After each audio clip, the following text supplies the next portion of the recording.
Book 2, Soldier at the Door, Chapter 10. I know who you are, really are, and why you're here in Edge. Edge was scared. The very next day, the entire village that used to embrace Captain Shin suddenly feared Major Shin. He knew there was trouble by midday when he came home for his meal and saw Po Healy, who had come to say goodbye. His parents' new house was finished in the edge of Idemia housing estates, and since he'd be living on the other side of the village, he'd no longer attend Mari's after-school care. Perrin was approaching when he saw Po trotting down the front stairs. "Mr. Healy," Perrin called to his young friend. Po stopped dead in his tracks in the front yard and stared at him. "I heard you were moving today. We're going to miss you around here." Perrin hopped up the fence and ruffled Po's black hair. Po remained motionless. "Qually Po, are you all right?" "Yes, sir," Po said, trying to stand at attention. "No, you're not. What's wrong?" "Nothing, sir," Po exclaimed. "I've done nothing wrong." And he took off like a spooked horse. Perrin, flabbergasted, turned to Mari, who had come to the door. "What do you think that was all about?" Mari bit her lower lip. "He told me he felt bad that you now have to be an administrator. He said he used to like you, but now—" She shook her head. "I'm so sorry. Po said his parents were worried, and the notices posted all over the village this morning certainly didn't phrase the change very well." She pulled out a scratched piece of paper from her apron pocket. "As of immediately, the commanders of the forts are now the official eyes, ears, and voices of the administrators. Any and all activity of any remotely suspicious nature will immediately be reported to the commander for immediate investigation. As of immediately, the village magistrates and the chief of security are under the immediate jurisdiction of, and now report to, the commanders of the army of Idemia." "You copied the notice?" he asked, incredulous. "I've never before seen anything in writing with one word so overused. Immediately, I knew I wanted a copy of it." She smiled apologetically. "And sometimes you think I'm odd?" He shook his head. "I'll visit the Healys later and try to clear this up. I am not an administrator." Mari raised her eyebrows. "You think visiting their home is going to make them feel better? You're not exactly Mrs. Healy's favorite person to begin with, you know." "It's not like I go in uniform." "Maybe wait a little while. Let the news sink in first. No one really knows what it means. Everyone is edgy in Edge right now." She was right, Perrin decided. The notices of the new edicts and his promotion had gone up only that morning. But as Perrin walked back to the fort, two groups of people switched to the other side of the road to avoid having to acknowledge the new major as he walked past. At dinner, he asked Mari how her day went. "I started a catalog in my mind to record the different looks I received at the market this afternoon," she said with an air of disgust. "They ranged from sympathetic to petrified. People hardly knew what to say to me, probably afraid I might report to you." "This can't last," he groaned. "You mean you hope it won't last," she pointed out. "It can do all kinds of things we don't want." Chairman Mal was expecting the visit, although it wasn't planned on his daily itinerary. He could hear the angry footsteps far down the hallway and the sounds of citizens scattering well before his door flew open with a bang. Mal looked up from his desk with a slick smile. "Hi, General Shin. Did you have a pleasant trip inspecting the fort at Waves?" Shin marched straight up to his desk and leaned across it. "What's the meaning of this?" "Asking about one's trip? We call that politeness, High General. Civility, good manners. Obviously, you've heard of none of these things." Shin slammed his fist on the desk. "The change, and how did I find out about it? From the lieutenant colonel at Waves when he received the message?" Mal sat back and interlaced his fingers together, resting them on the desk. "I don't understand your anger, Ralph, while this is giving the army even more power." "No, it's not," Shin whispered fiercely. "It's making the world terrified of the army again. You're undermining all the good we've accomplished." "That's why the order came from me, my dear General. Mal said with a far too confident smile. If it came from you, it would have indicated a breach in our cooperation. But now the world sees that I trust the army completely and that the safety of the world is our utmost concern. Shin regarded him for a moment. Doesn't make any sense, he murmured. Since when do you want to share power? No, he said slowly as his eyes darkened. This is all about you seizing more, isn't it, Nico? You had no hold on the magistrates and the chiefs of enforcement, but if the commanders are in charge of them, and I'm in charge of the commanders, and you're in charge of me... The High General stood up and straightened his jacket. Well done, Mal. You've just made yourself king, haven't you? That's what you always wanted, anyway. Mal rolled his eyes. You're becoming the most paranoid man in the world. You know that? You're going to make Gadaman jealous.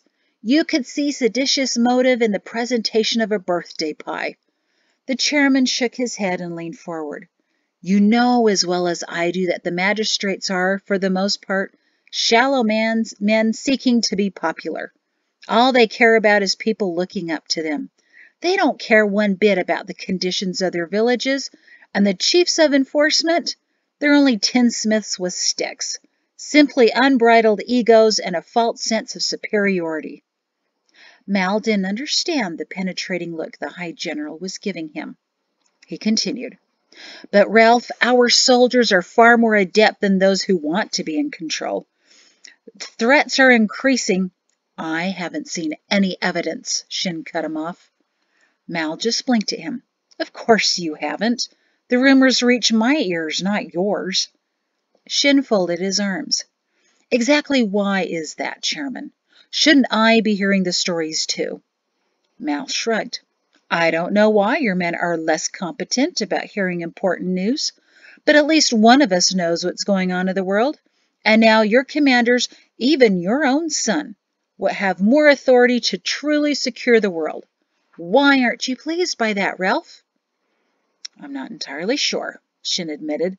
That's why I'm so uneasy. Mal sighed loudly. No, that's why you're so unprogressive. 10 minutes later, Ralph Shin stood next to his horse, writing out a quick message to be sent to Edge, and trying to figure out what was going on. Nico's solidifying his hold on the world, Ralph considered. Or he's trying to subvert the authority of the local magistrates. Or he's trying to increase loyalty to his regime. Or that was likely it. The increase of Garter activity had also increased whispering in the world, but not the kind Mal was suggesting. Shin had heard of it, from some of his commanders. Why were the Garters more active now? They hadn't been under the reign of kings. While Orrin was an idiot, at least the world was relatively quiet when he was in power. But for the past couple of years, Garters were everywhere, striking nearly every village on the borders of the civilization. Ralph stopped in his writing. Why were the Garters so active now? Never before in their history had they struck so often and so violently. If only he could capture another one alive. If only Perrin could... Ralph exhaled and shook his head. He couldn't send his only son back into the forest to find an informant. Twice he risked his life. Twice he was unsuccessful in capturing any alive. The army simply had no way to know. He crumpled up the message he was writing, the one that rambled as aimlessly as his thoughts. Instead he wrote, A great many storms have been seen here, son. Keep your eyes on the horizon. Not sure when they will all pass. It was a pointless message, he knew, but everything seemed pointless right then. 3 days later, Edge was still edgy. The eyes, ears, and voice of the administrators, Perrin announced as he sat down to dinner on the 4th day, has not been looked at, talked to, or given more than a passing nod. Not as if I was ever what one might consider a sociable person. His wife snorted into her soup. It's just that I don't enjoy being regarded as a ravenous bear out for a stroll in the village. Perhaps it's because the village hasn't had the opportunity to see you as they remember you. Have you tried smiling at people? Not your scary smile, but the real one that shut up a few times when we were debating. I smile all the time, Mari, he said stiffly. Uh-huh. But I'm working on a plan. Oh, good. What kind of plan? The plan. He bit into his bread. As convincing as your smile, no doubt. Finally received a message from my father. He's been in waves and he just got back to Idemia. And what did he say? Mari held her breath. Perrin sighed. He wrote about storms, and he doesn't know when they'll pass. He's as perplexed as I am. After dinner, he sat doodling for ideas at his desk in the study. He didn't have anything useful yet because he hated having to make people like him. That struck him as a childish or a political waste of time. But somehow he had to remind the people whose hearts and minds he won almost 3 years ago that he was still Perrin Shin and nothing had changed, not even his uniform. And although he'd received a message from his father that the new jacket was on its way, he wasn't going to don it until he absolutely had to. Perhaps next year. What have you got so far? He heard Mari whisper into his ear. He covered some sections with his hand. Nothing much yet. Why don't you go do something? I've come to inspire you. She kissed him on his neck. Wrong kind of inspiration, Mrs. Shin. I just hate seeing you so tense. He paused. When am I not intense? Intenser than normal, then, she said, and abruptly slid his arm off his writing. I knew I saw something there. It's something I wasn't really going to use, rather silliness only. Don't run, I'm Perrin Shin, not an administrator. Mari read out loud the words he had sketched out in the form of an insignia. He turned a little pink. I was just thinking if I had a patch reminding people who I am, then... It's too big, too many words, Mari said in a mock critical tone. I have it. Take the first letter of each word and put them together so the phrase is reduced to a word. She took the quill out of his hand and wrote it out. Look, it would then turn into Dripsna. Oh, I like that. You could shorten it even further to Don't run, I'm Perrin Shin, and you could be Drips. She smiled at him, rather pleased with her invention. He looked at her. That's even sillier, he declared. Reduce a phrase to only a representative word? The army would never go for that. She pursed her lips, and he nearly forgot that what he was in his study for. You don't like any of my ideas, do you? She pouted purposefully. That's not going to work, woman. I need to concentrate. All right, Drips. She kissed him on the lips. He didn't accomplish a great deal that night, but he had a few ideas. In the morning, he found a note next to his plate.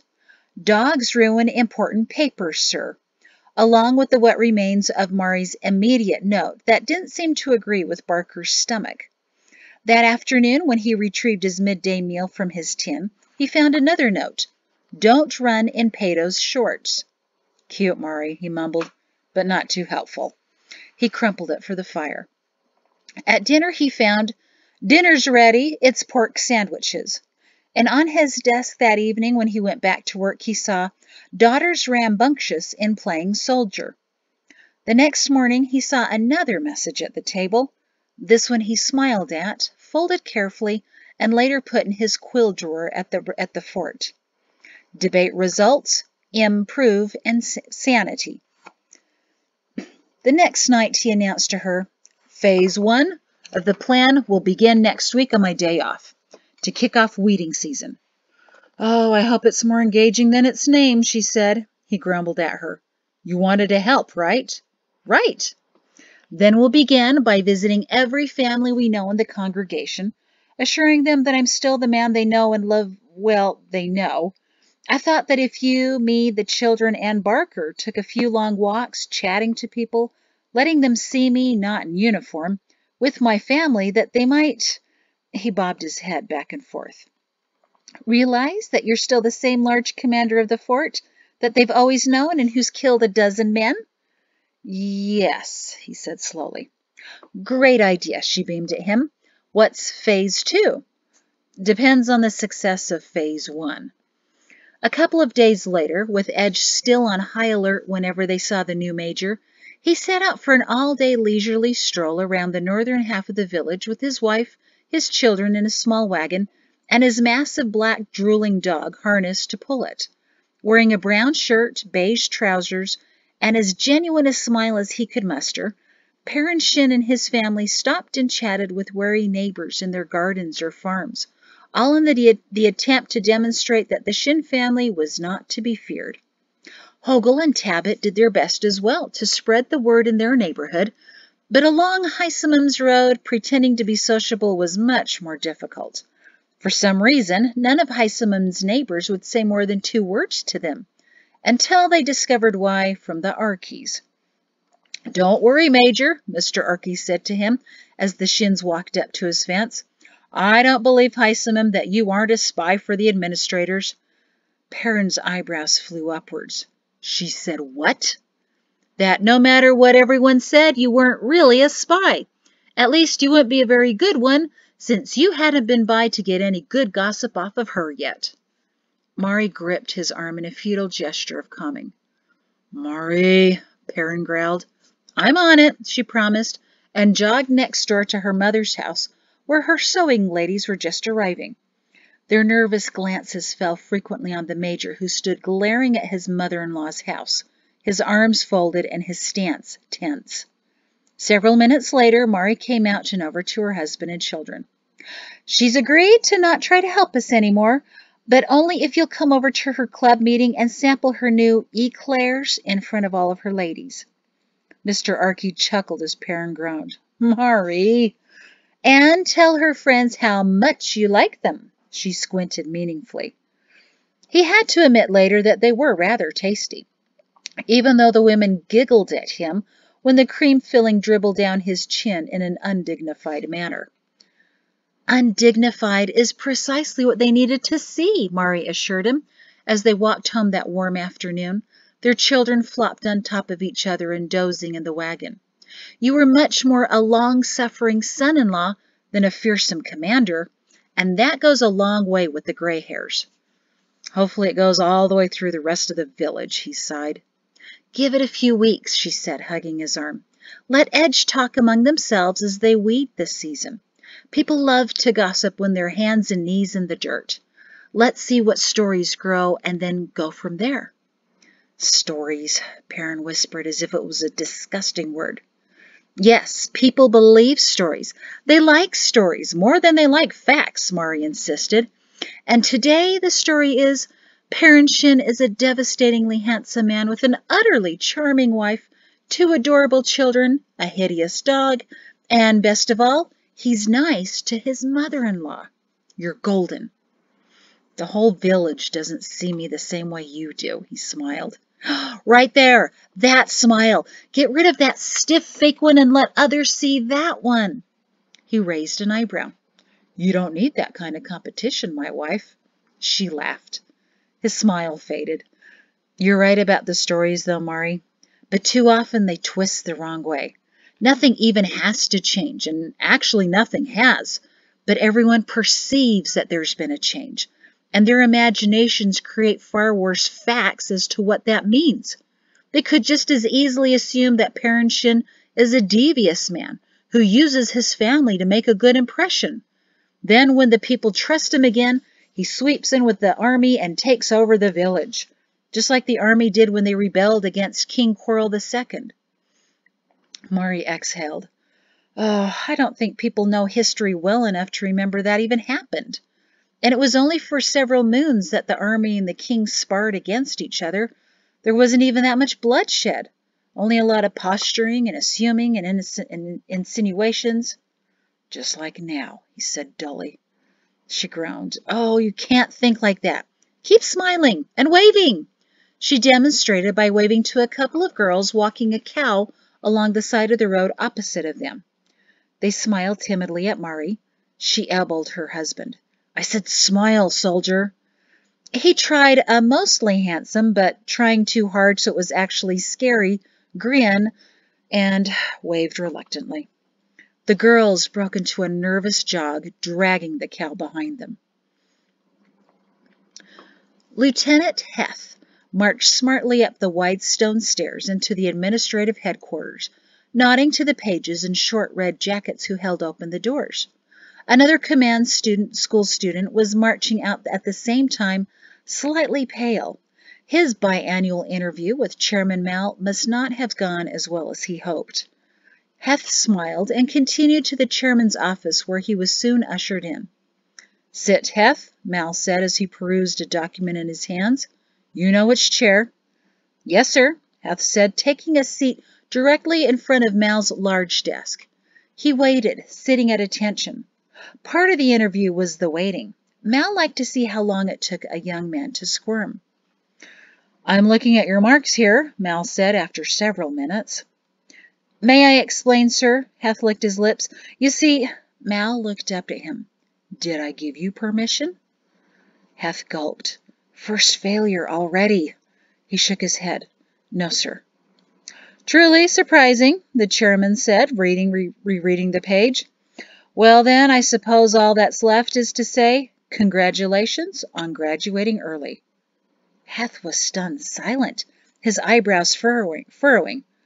But, sir, my marks." Mal tossed the page into the fire. Heth had wondered why Mal had a fire burning in his hearth on one of the hottest days of the year. "Oh, dear," Mal said simply. "Well, I knew the numbers on that. Lieutenant Heth, you will retrieve your things from the dormitories and move into your new room tonight." Heth dared to smile. "Yes, sir. Thank you, sir. Who do I report to at the garrison?" "Not the garrison. My mansion." Heth couldn't have prevented his eyebrows from shooting upwards, even if both hands were holding them down. "The mansion, sir?" "Been a few years since you've been there, hasn't it, son of Orin? Thought you might enjoy staying there again." "I would, sir, I would. My father had a guest room for me, which has remained untouched, I assure you. A bit of cleaning, but otherwise—" Heth grinned fully now. "Dorman will be so jealous." "Where is he?"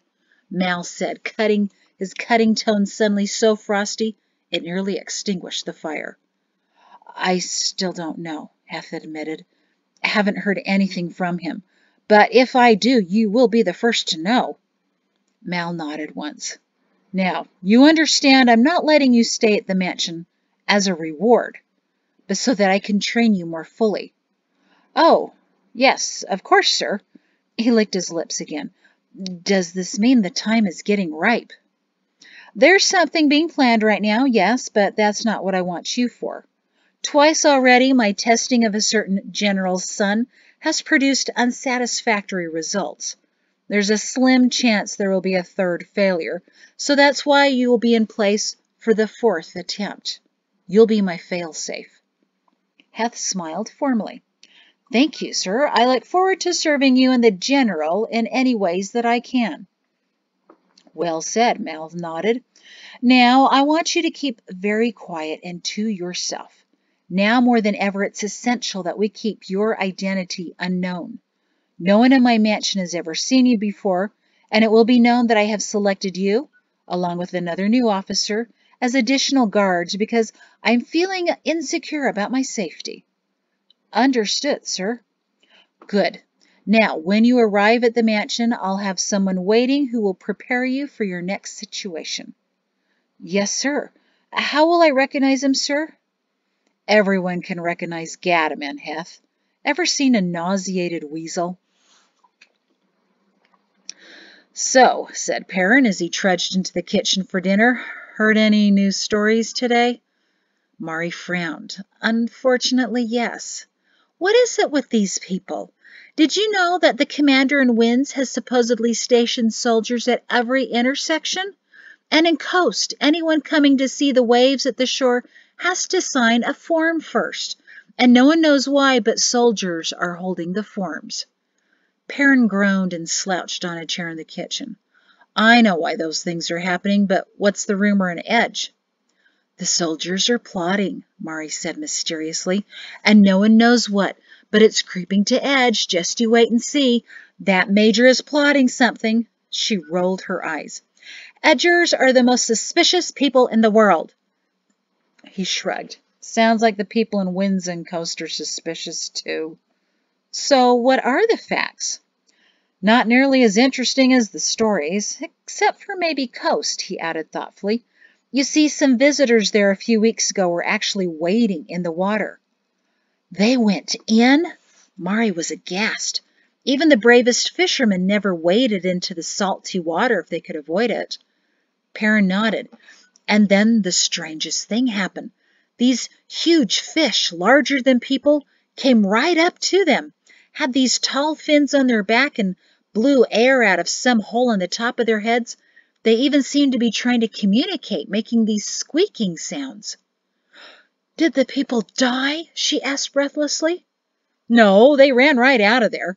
The giant fish swam off, a few even leaping in the air, as if patrolling the waters to make sure no people go in. So, yes, there are a few soldiers posted there to watch for any more incidents and to warn people.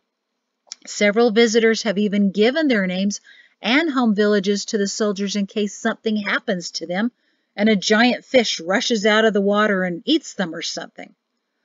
The soldiers are there protecting them, Mari sighed. But that's not what the world wants to believe, is it?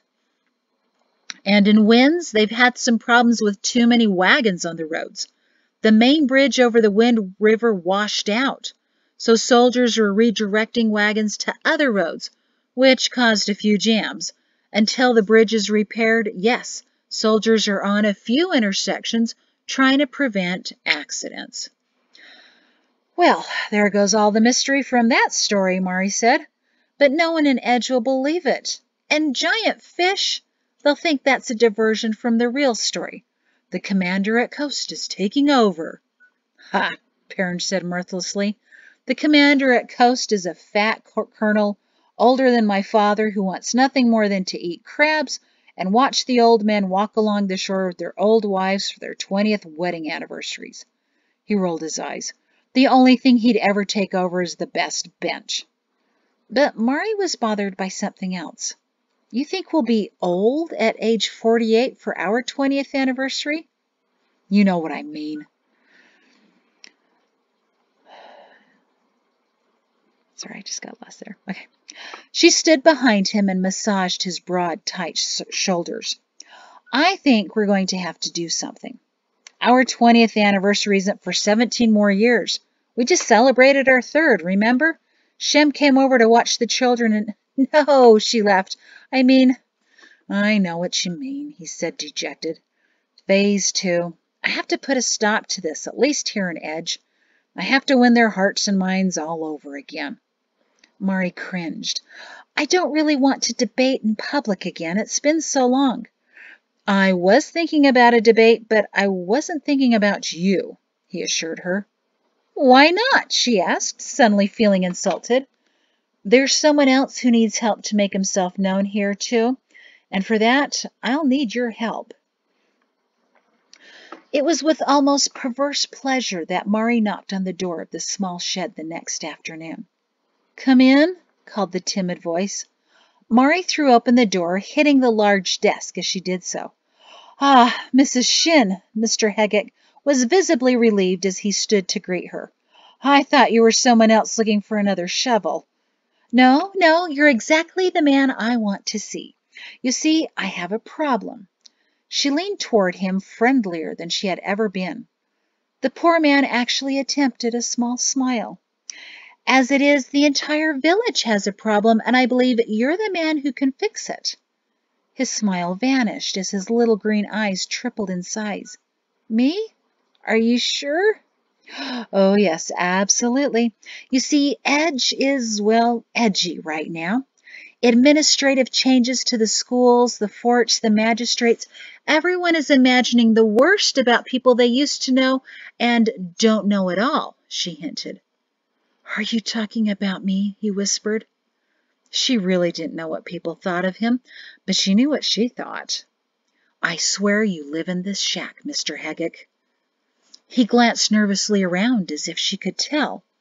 She suddenly felt enormous sympathy for him and regretted ever thinking him to be an arm of the administrators. He was barely a fingernail, and a clipped one at that. Mr. Heggett, she smiled sweetly, sincerely, let's give Edge an opportunity to get to know you and trust you. You're in charge of all of the schools that begin again next week, but how many parents have you met? A few, he stammered. You're going to meet them all, and this is how. You mentioned that you enjoyed debating as a boy, right? Well, no one here has dared to have a public debate since the changes were made with the fort. I think everyone's afraid they may say something wrong. With your husband now in charge, he nodded too frequently. He's not happy about any of this either, Mr. Heggett, Mari confided quietly. And he also enjoys debating. He hasn't had a worthy opponent since we married. And I think he may be a bit rusty, but that's all right. Wait, hold on. Heggett held up his hands. Are you suggesting that I debate? His hands moved, but his mouth couldn't anymore. Slowly, he sank back into his chair. My husband, yes, on the 63rd day of weeding. School starts next week, so it will be perfect. You can go to each of the schools, introduce yourself, tell them that you expect to see all the children and their parents in the amphitheater that night. That's when Mari realized that many parts of the director still hadn't moved. His hands were still up, failing to stop any of her words, and his mouth twisted oddly. She bit her lip as his chin began to tremble. Oh, Mr. Heggett, he's really a big softy, she assured him, hoping her voice didn't carry out of his office shack. This will be good. It will allow the village to get to know you better and show that Major Shin approves of debates. You have yet to meet my husband. I promise his reputation is much more fearsome than the real man. People used to love him up until several weeks ago. Mr. Heggett's hands finally came together to start massaging each other. I understand he's killed a dozen garters, he whispered as if that was a great secret. Mari leaned in closer. There's some debate about the actual number single-handedly, she whispered back, but are you a garter? He gasped and blinked. No, of course not. Mari stood back up and smiled. Then you have nothing to worry about. Perrin! The director nearly slid out of his chair in terror when the door flew open, catching again on the great desk. Ducking so as not to crack his head on the low door, the major marched into his office with a big smile and an outstretched hand. Good afternoon. Major, Heggett whimpered. He braced himself with his toes and tried to push himself back up into a sitting position. He stared at Perrin's still outstretched hand and, deciding he should probably stand in his presence, looked for a clean spot on his desk to push himself up. Instead, he knocked over a large stack next to the edge of the desk, and a landslide of directives floated aimlessly to the floor. Perrin stepped quickly around the desk, grabbed the traumatized director's hand, and pulled him effortlessly to a standing position. Just call me Perrin, he said as kindly as he could. Mr. Heggett shriveled to smaller than Mari, looked up into Perrin's face, and obediently nodded. Then he turned to Mari with pleading in his eyes. I'll leave you two alone to decide a topic. You don't need me meddling, and she closed the door. A distinct whimper leaked from the shed as Mari walked briskly into the school grounds to giggle. Once she composed herself, she circled the shack for several minutes, trying to hear what the muffled voices were saying. Eventually, she heard Perrin laugh, and a few minutes later, she heard an unfamiliar laugh. Perrin had won over the director. About 10 minutes later, they emerged like old friends. Until 3 nights from now, Major Shin, and don't be too confident. I may be only as tall as your wife, but I do more than flutter eyelashes to win a debate. Mr. Heggett waved to Mari and walked back into his office with what Mari thought was almost a jaunty little step. Mari turned on Perrin as they walked home. Well done! And what did he mean by that flutter eyelashes? What did you say to him? She jabbed him gently in the ribs. I only gave him my version of our debates, he said. I told him I didn't want any tricks played, and he became so nervous I thought every paper on his desk would slide away. So I told him what kinds of tricks I was talking about. He winked at his wife and put his arm around her. He lightened up considerably after that, and I was sure you wouldn't mind. Well, when you put it that way, what can I say? What's your topic? I suggested we revisit an old favorite of his, and he recommended we twist it a little. We'll argue the merits of repealing or altering the first law of nature, and who should be responsible for it.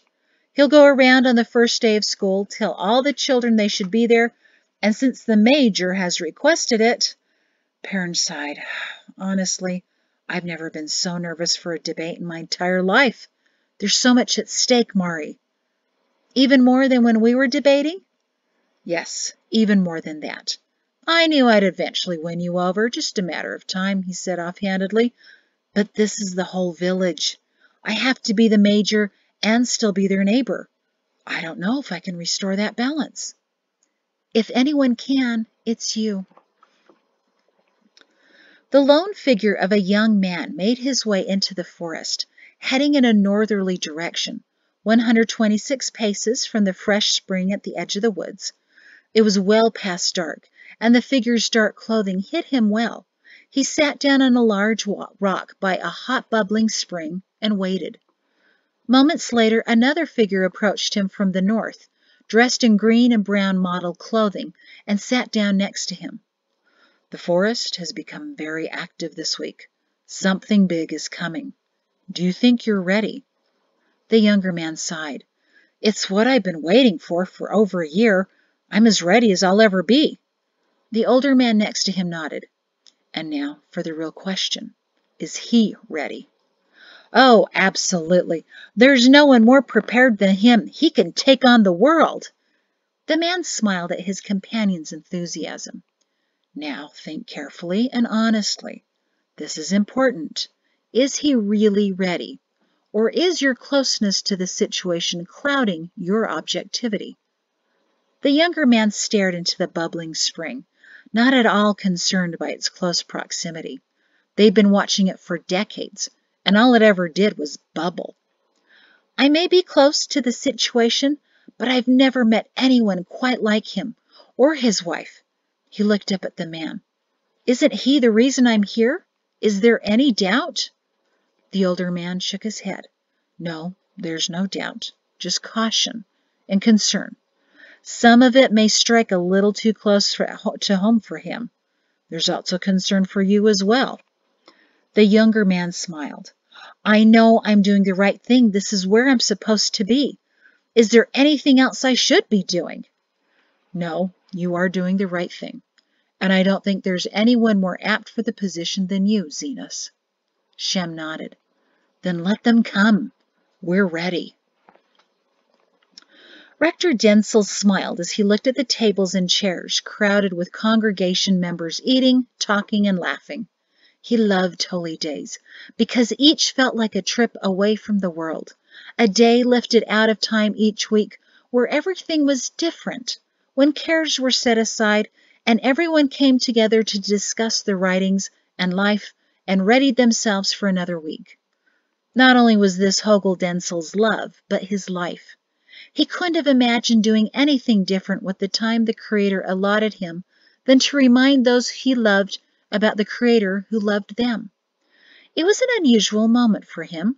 No one was rushing up to speak to him or asking to meet with him for only a few minutes in his office, minutes that frequently turned into hours as sorrows, troubles, and concerns spilled out unheeded, the confessors desperately hoping Rector Denzil could help them find a way to clean up the mess.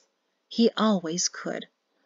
But he also knew exactly why he had this rare free moment and what he was to do with it. He searched the packed congregation hall where, 3 hours ago, the benches were filled with those to hear his sermon, then moved aside to bring in tables for eating. Now that most of the food everyone brought to share was gone, his congregation began to change the seating arrangements yet again for an afternoon of conversations. Near the middle, toward the left, he saw them. Mari was at one table, talking and laughing with some other young mothers as they bounced their babies or discreetly nursed them. Jatsi played nearby on the floor with other toddlers and a pile of soft toys that older women brought each week to entertain the little ones. At the table nearby sat Perrin and Corporal Shem Zenas, the only two blue uniforms in the entire hall, with several other men. Usually on Sunday afternoons, that corporal would be outside with the older children, organizing them into games or challenging them to races. But lately he sat next to his commander, watching him with the admiration of a younger brother, thrilled to have been saved a spot at the men's table. Ever since Perrin became the highly suspect eyes, ears, and voice, Zenas had stayed closer to him on holy days, his happy, gentle face acting as a bridge between the neighbors and the major they now feared. Gradually, members of the congregation began to realize nothing had changed with Perrin and warmed up to him again, thanks to Corporal Zenas's unwavering dedication. Still, Perrin held back in the conversations about itemy and politics, in which he was usually the loudest voice. But today he was back in the thick of the conversation with a dozen other men. The discussion had turned to the idiocy of King Orrin, and one man claimed he'd heard that Orrin had stabled his horses in the throne room during a particularly harsh raining season. Perrin, the only man in Edge who had ever met Orrin, and had been in that throne room many times, jumped in with an elaborate description of it to prove that he'd never seen any horses stabled there. And next to him sat Shem Zenas, beaming unabashedly. Hogel could read him as if he were a notice on the messenger boards. The rector watched his great-great-niece toddle over to the loud men's table in search of one wearing a dark blue uniform. She stopped between Perrin and Shem, looking at each of them. Since her father was leaning forward in a vivid description about the polished stone floor of the throne room, which no horses would ever tolerate stepping on, Jatsi looked up to Shem instead. He saw her, grinned, and picked her up to sit on his lap. She leaned against his chest sleepily and popped her thumb into her mouth. Shem cuddled her, putting his lips to the top of her head, but stopping before actually kissing her dark brown hair. From her table, Mari looked over to see where Jatsi had wandered off to. When she saw her daughter on Shem's lap, she smiled. Shem nodded to her, and Mari went back to her discussion with the other mothers. Shem continued to watch Mari for a few moments, a small smile on his face. Perrin didn't notice, but Hogel did. The boy was as transparent as the windows on the command tower, and Hogel could see right in. After a minute, Jatsi, all rested, wriggled down from Shem's lap and went back to the other small children playing. Shem returned to listening to the major describe how the mansion stables were more elaborate than even the houses at the new edge of Idemia estates. Hogel slowly walked in the direction of the table, and Shem looked away from Perrin to see Hogel nearing. Rector Denzil raised an eyebrow at him and cocked his head slightly. Zenas blinked in surprise, nodded once, and quietly pushed away his chair. Perrin didn't see his greatest admirer leaving the table to join Hogel. "Corporal Zenas, might I have a moment of your time?" he said softly, as he put a hand on the large boy's shoulder. He had to reach almost as high as he did when he put a hand on Perrin. "Of course, Rector Denzil. Can I help you with something?" "Indeed you can, my boy. Let's go into my office." He directed him toward a small room off the kitchen area of the rectory. When they went in, Hogel shut the door and gestured to two plain chairs before a small desk. "Have a seat, Shem." Hesitantly, Corporal Zenas sat down, rubbing his palms on his trousers. "What can I do for you, Rector?"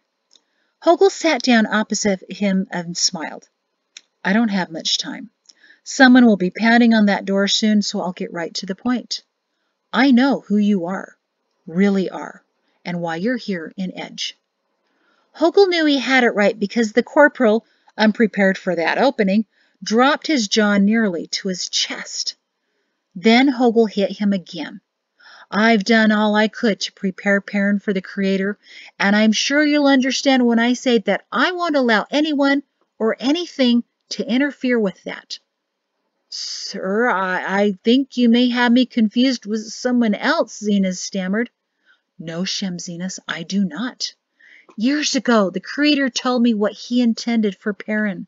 He was only 18 then, just a little younger than you, and not headed in the right direction. It was my task to change his heading. We spent some time together, and he grew a great deal in those weeks. I kept writing to him, hoping he would want to serve an Edge.